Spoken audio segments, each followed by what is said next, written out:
faccio altro che cercare di recuperare quei ragazzi comunemente chiamati a rischio.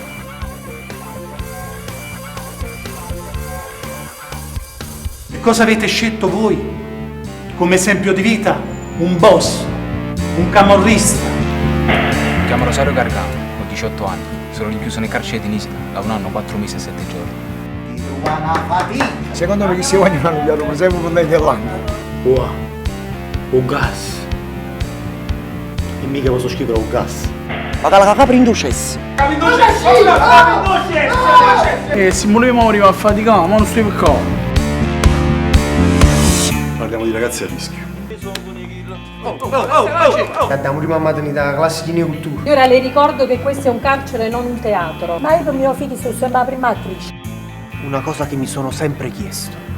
Ma chi ama a me qui qua?